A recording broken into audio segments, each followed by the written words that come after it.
You couldn't make this stuff up. This is stranger than fiction. Right. This is a novel in progress, playing out in real life.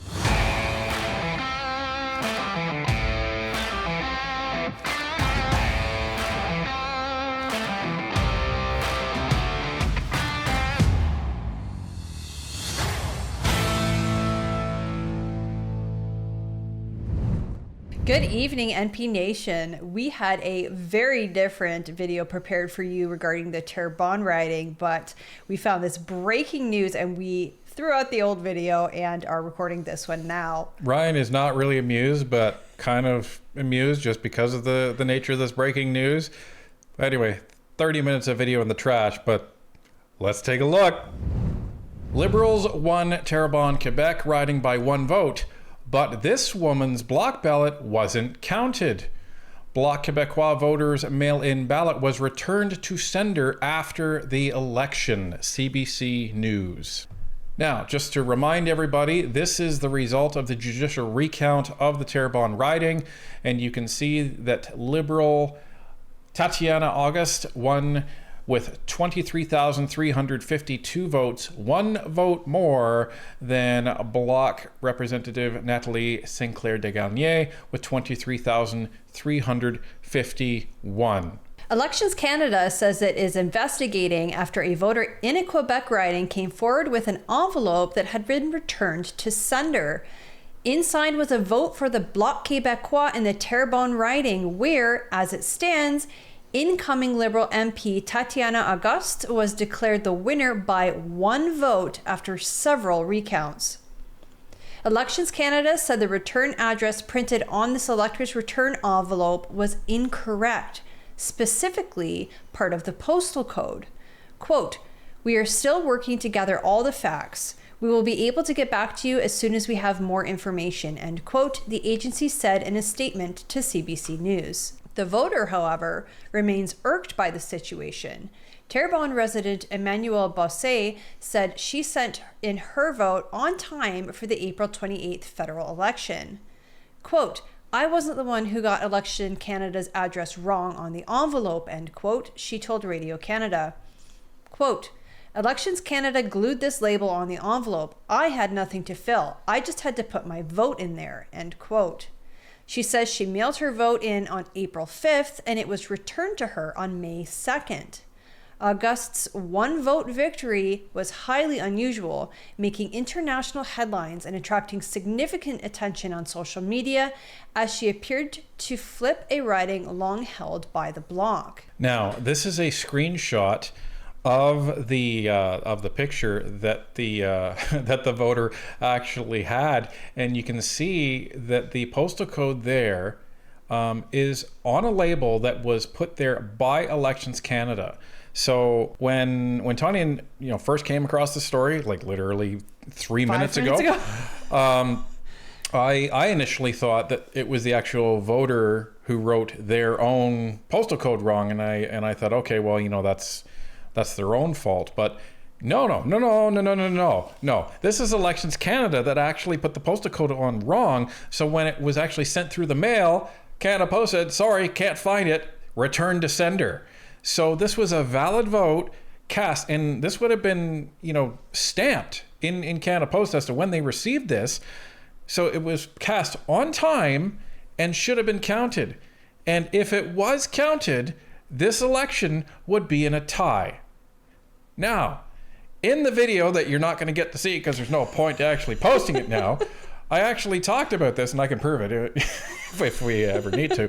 But I was actually discussing the fact that if I were the Bloc and I were Nathalie Sinclair-Desgagnés, I would be issuing a court challenge for this result, because one vote, that is worth a court challenge to see if you can try and overturn that result, finding some sort of irregularity or something, right? Right, and I think this counts as an irregularity. When a candidate challenges, makes a court challenge, they can do it under 2 classifications. Number 1 is that the person who was elected should not have been elected. Maybe they're only 16 years old. Maybe they're not a Canadian citizen. Whatever it happens to be. Maybe they're a Liberal. I don't think that's allowed. No, it's not. But point being, whoever is actually elected, they should not have been on legal grounds. So that's one reason that they can file a challenge. The other reason is for irregularities or something illegal happening during the election or electoral process. The fact that Elections Canada wrote the postal code wrong on their own envelope, and that is the vote that ties this again. I mean, you couldn't make this stuff up. This is stranger than fiction. Right. This is a novel in progress, playing out in real life. It really is. So what's going to happen next? We need to find out, is this vote going to be honored? What's going to happen here? And if they do honor it, what happens? It'll be a tie. In the event of a tie, as unlikely as it is statistically, then the election would turn into a by-election and they would do it all over again in that riding. Well, process-wise, if we understand Elections Canada correctly, which you don't get to see our process video anymore. But I am putting the process map at the end of this video, so there is you will see that. But once the judicial recount is done, it is final. So that is done. So is this the end? No, it is not. So the avenue that the Bloc will need to take, and I can bet that they will be taking this, is they will be issuing a court challenge once the results are published in the Canada Gazette, which is going to happen in about a week and a half. So no doubt, not the legal expert here, but no doubt what they will do is they will say, we are filing a court challenge on the result of this, on irregularities, on the grounds that Elections Canada screwed up in putting this postal code there. And if the court accepts that, then means that this election ends in a tie. So let's continue on in this article and see what they think. Courts could force by-election, expert says. But Ara Karabagosian, professor of political science at Vanier College, says there's a chance this saga isn't over. He said the election could be contested through Elections Canada's contested election process. That's what we've been talking about. He said irregularities can be the basis for contesting a decision. Quote, it says that if there is any type of irregularity that has an effect on the result, then the person can actually contest, end quote, said Karabagosian. Quote, the elector can contest, a candidate can contest, it's open to anybody, end quote. The case will hinge on what an irregularity is, but it seems to Karabagosian that a misprint on a self-addressed, stamped envelope could fall into that category. Quote, for me, that consists of an irregularity, end quote, said Karabagosian.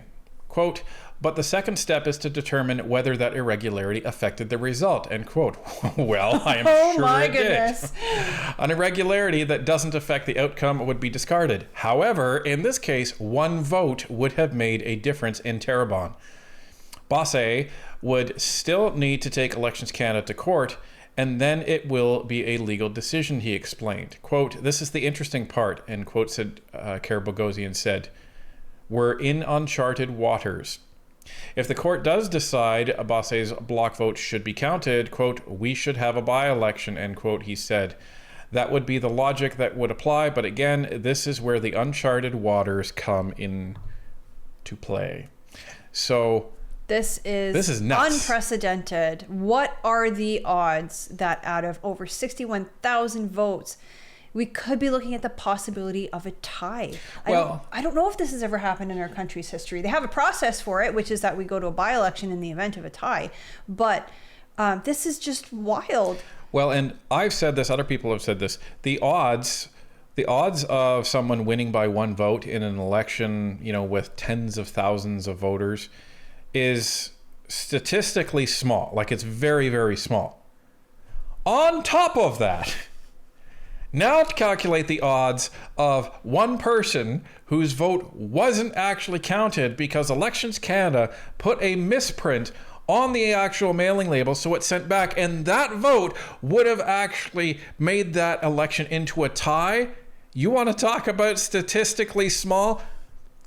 Ladies and gentlemen, there's I don't even know if there's enough decimal places for that, but Madame Bossé should go and buy a lotto ticket. 100%.